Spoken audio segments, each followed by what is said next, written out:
welcome. Would you like to introduce your name, year, course, and university? Hello, my name is Amy Marren. I am a fourth year solicitor apprentice studying with BPP. As an apprentice, I study and work full time. So at the minute, I am working towards my law degree. Can you tell us your hometown? I live in Essex. I was born in East London, moved out to Essex when I was almost 4 years old. Could you run us through the course you're currently studying? So the course that I'm currently studying is an undergrad, so LLB honours in law. Like I said, it's an apprenticeship, so it's a hybrid model where you study and work full time.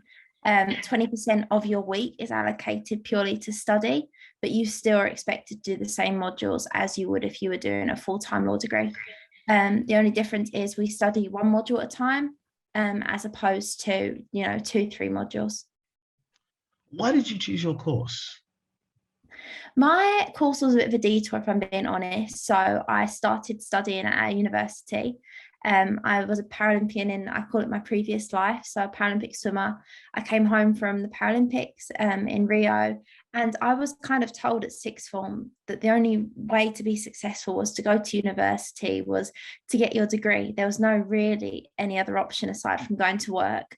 I knew that with my swimming, I definitely didn't want to go into full-time work. So I thought, you know what, I'm just going to go to university. I'm going to give it my all, go from there. I started studying geography and sport management. I love geography at A-level. Sport was a bit of a no-brainer for me. So I thought I could combine a subject I loved with a hobby that I enjoyed too. Within 3 months, I'd left the uni. It wasn't for me. I was living away from home, a whole new dynamics, and it wasn't the setup that I think worked best for me, which made me, go to my plan B, which was an apprenticeship. So you're now in your 4th year of your apprenticeship. What have you thought of your apprenticeship? At first, I thought that an apprenticeship seemed too good to be true. I feel like whenever you speak to an apprentice, they say, there's all these pros, you earn and you learn, you're in an environment surrounded by professionals, you're fed all this information. There is a part of you that I think you kind of step back and you think, no, there's got to be a catch here. But I can honestly say my apprenticeship experience has been nothing but positive. It's been challenging, obviously, because I am studying as well as working. It's not easy, but I find it so rewarding. And there's skills that I learn by being in the office that are invaluable. I wouldn't get that from textbooks. I wouldn't get that from just the university course. So my thoughts are generally quite positive ones. And I would encourage anyone to definitely consider your options when, leaving school or career changes. So, could you tell us, in your course, do you have a placement year? So we don't have a placement year. It's actually quite unique, the position that apprenticeships are in. So typically when you are a legal apprentice, you're either in a firm, so we call that private practice, or you're in a company, so you're in-house. I am in a company, I work for BPP, so I am an in-house apprentice. When you're in private practice, you tend to have seat rotations. So every 6 months or so, you'll go to a different department and you'll experience what a different department and a different team will be like. More often than not, you get the opportunity to be seconded as well. So you might go to a client's secondment, work for a client's legal team, that kind of stuff.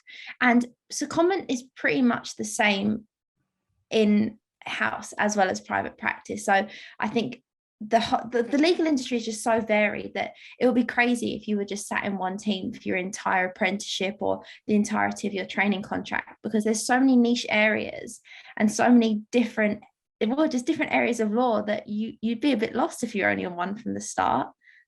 So yeah, a kind of a placement if you want to think of it like that, but it tends to be called secondment. You said you're working at BPP. Can you tell us what it's like to work at BPP? Like the culture, the people, the actual work. Can you tell us what it's like for a student who's curious? I really like working at BPP. I think I'm in a very unique position in that I work for them and I study with them. In terms of working for them, I love the values of BPP. I really like that BPP's main drive is to develop your career. So it doesn't matter whether you go in at the very bottom or if you're kind of in the middle of your career, there's always the opportunity to progress. And the same with the university. I would definitely say that I've felt supported at every single opportunity. Really, there's never been no one to turn to. Again, nothing but positive experiences, if I'm being really honest, which is quite odd when you think about it, because apprentices tend to be mostly distance learners. And I think when you haven't got that touch base in person with a uni, it can prove quite difficult. But BPP seem to have that down pretty well. Okay. If we now go into A-level slash subjects, what do you think the best A-level slash subjects are for your course? I think for a legal degree, it's really important to have some sort of literature or essay subject as the basis. So I know that a lot of law students tend to do politics, or history is quite popular, English lit, English language. Those would probably be the main ones, just because when you're in practice and you're drafting letters and you're drafting responses, putting together key documents, you kind of need those literacy skills to be as high as possible. So it would make sense if you were used to it at A level to then transfer it to a degree. But I wouldn't really say there's anything off limits. We're now going to the best and worst things about studying where you are, starting off with the worst. The worst, I would say the distance sometimes is quite hard. So I did a paralegal apprenticeship 2017 to 2019, picked up the solicitor apprenticeship in 2019 to now. And sometimes it can be quite isolating being an apprentice, because you don't get that opportunity, like I said, to touch base with the people on your course in person. But there are ways around it. You know, we are adults. We do have the opportunity to network ourselves. So I wouldn't say it's the worst thing about the university. I'd probably just say maybe we're just being a bit lazy and not bothering to meet up. But honestly, if that's all I can say, then I'll take that. And the best things? The best things, I like the fact that I feel supported. I think it's really important. And especially, you know, every uni student has had a tough couple of years with COVID and the pandemic and transition to online. My program, for example, all my exams went totally online, which is something that none of us had ever done before. There was always someone on hand to chat to. Safeguarding was so hot on checking in on people, loads of communications, ways to deal with stress. And I also like the fact that at BPP, all of our tutors, all of our coaches are qualified in their profession. So we're junior lawyers being taught and trained by qualified lawyers, which when you break it down, that makes so much sense. Who is better to teach you the practical skills and knowledge of the industry than people that have been there and done it? Okay. So you said while you're doing your apprenticeship, you travel, meaning you live at home. Yeah, I live at Is home. there an option to stay in there where you do your apprenticeship, or is the home option the only option? I would say if you were taking a young professional stance, there would definitely be the opportunity to go out and rent a place of your own. I know a few apprentices that have actually moved city for their apprenticeship. So I do think it's down to the individual. In terms of halls, there's nothing like that for an apprenticeship, because you're very much employee and student, as opposed to full-time student. And I just love living at home. I'm very cushy at home. What's it like, obviously traveling, living at home and not being near the office, having the other option? Sometimes I wish I was a little bit closer.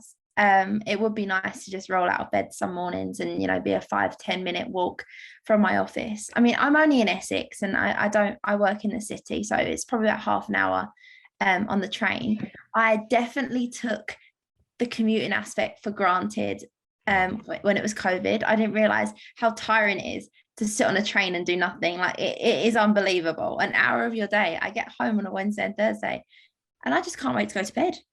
Honestly, I cannot wait to go to bed. So the commute sometimes can be boring, but I think you just need to get into the swing of things. What is quite nice is 9 out of 10 times you'll be able to walk to or from the station with someone, because you've got plenty of friends that work in the city. Or I don't know about you, but the city's definitely a hub for the people that I went to school with and things like that. So it's not so lonely. And obviously, what's it like you're just talking about the city and going around and visiting friends? So the area of around where you work, so obviously to and from home and the actual workplace, you know, the surrounding areas, you know, the shops, the food and everything. What's that like for students who are curious? I think for students, it's very expensive. The cheapest thing would probably be the McDonald's at Liverpool Street Station, if I'm being perfectly honest with you. It's city prices, it's what you'd expect. That's the one thing I think the city is not great for, is supporting students, because it's so accustomed to supporting those that are in professional careers already, rather than people that are still established in their careers, people fresh out of uni. So as a student, I do find it very expensive. Paying £8 for a salad box, I have to sometimes pinch myself. So I try to save where I can. But yeah, I wouldn't necessarily say it's student friendly. It's much more professional friendly. You know, after work drinks, after work dinners. Very not high end, but I'd say there's definitely like an atmosphere, like a very classy atmosphere around it, rather than the £1 Jaeger bombs you get in the student union or things like that. What advice would you give to students? What general advice would you give to students about wanting to study at your university and your course? I would say studying at BPP, I've had nothing but positive experiences. I really enjoyed my learning journey at BPP so far. I think if you're looking to become a young professional, and I say professional loosely, as in a lawyer, an accountant, you know, those kind of more traditional industries, I guess, if I could say, I'd say BPP is a really good uni to choose, just because, like, I can't stress it enough, you're taught by people that have made careers for themselves in that sector. So that would be my advice for joining. And in terms of a law degree, I'd say you've just got to be willing to read and read and read. Appreciate that some things aren't going to sink in overnight, and it will take at times a lot of perseverance. Case studies are best to be remembered as phone numbers. That's what I've learned. And more than anything, even if you're not doing a law degree, just do something that you've got a passion in, because once you've got a passion in it, it makes things so much easier. If I had stayed at the university I was at before doing a course that didn't really kind of grab me and keep me hooked, then you know it's not the one for you. What advice would you give to students about to study? So that was general advice. What advice would you give to students about to study your course at university, at your university? I would say you have to be prepared to not teach yourself, but you have to be prepared to be very reliant on yourself, should I say. So with an apprenticeship, you don't have lectures like you would at a university. Everything's uploaded to a learning environment, and it's up to you to use your time to study for yourself. You have a two hour tutorial, and you have some consolidation work. But other than that, everything has to be self-driven. You have to be very determined. It's a 6-year program, so it's not something that, you know, 3 years and it'll fly by. It is time consuming, and especially combined with work, it's a lot. So my advice pre-starting an apprenticeship, again, make sure it's something that you're interested in, make sure you've got the capability to push yourself. And during the apprenticeship, just take every bit at a time. Don't look at it as this massive block of 6 years. Break it down module by module, exam by exam. And that's probably the best way to get through it. And finally, what advice would you give to students about studying at your university? I would say that BPP is a great place to be. Definitely take advantage of all the opportunities that are presented to you. So at BPP, quite often there's webinars that are hosted. A lot of guest speakers do webinars, and they're very easy to attend. It's as simple as signing up. Make use of the staff, make use of your tutors. I think it's advice that could pretty much go to any university, if I'm honest. What it doesn't make sense to me why you wouldn't utilize the people around you and the people that know the course inside out. Yeah, those would be my piece of advice. And just work hard. I don't think there's any other piece of advice, and just work hard. It's your future you're molding, so you're only going to put in as much as you're only going to get out as much as you put in. Hey, you chose to do an apprenticeship over university. You briefly explained it before, as you said, you were there for 3 months. It wasn't really for you. Could you kind of go into more and come from a point of view of students who are curious of debating whether they should go to university or go to apprenticeship?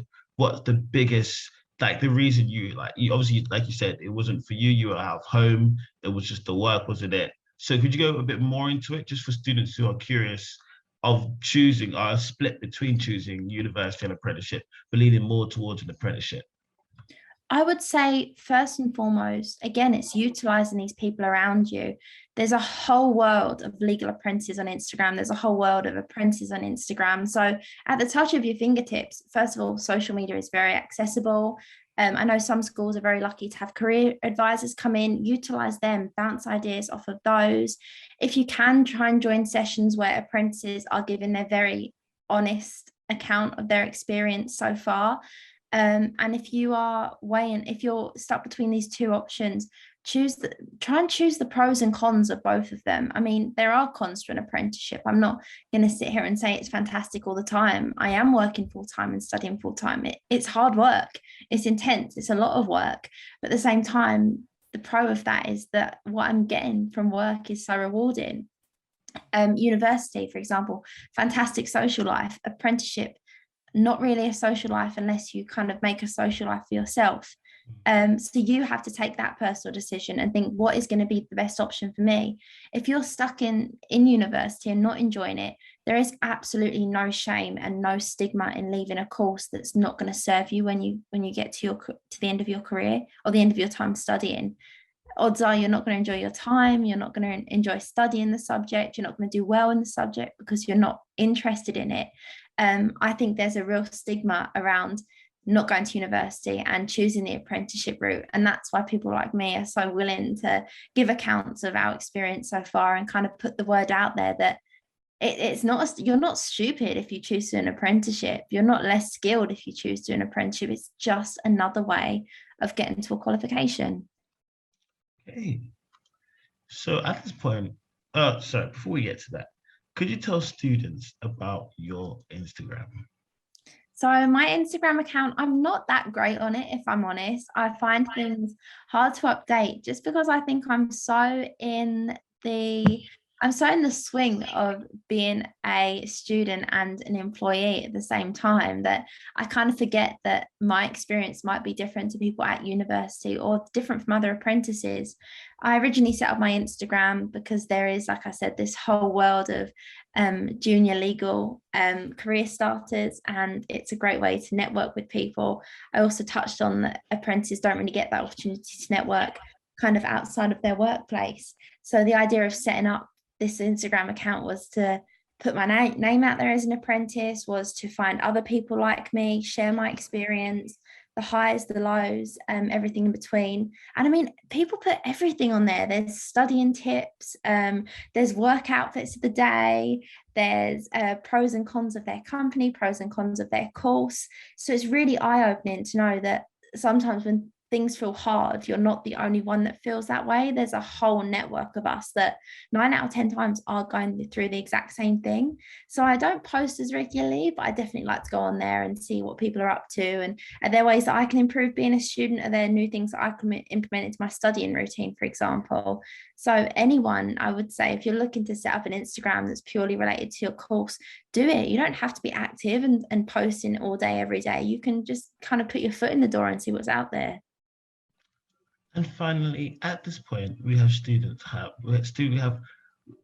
what I like to call free for all. It's where students can say what they want about what they like. They can say something smart, they can say something dumb. Literally, the floor is yours. The floor is mine. I would say don't take to heart too much what your sixth form teachers say. They are fantastic, don't get me wrong, but university is not the best option for everyone. If you are considering an apprenticeship, you may have to reach out for yourself. When I was at sixth form, I finished sixth form in 2016. Apprenticeships weren't advertised in the sixth form. It was very much, you go to uni, you be successful, you earn your money, and the school looks great in the process. So as much as your teachers are a tool, remember that their opportunities when they were studying will be different to the opportunities that you have now. I'm not saying ignore them. I'm not saying don't listen to anything they've got to say. Just take on board that, times are moving forward. I think legal apprenticeships, they increased by something like 55% last year. Things are improving year on year. There are other opportunities and other ways of getting what you want.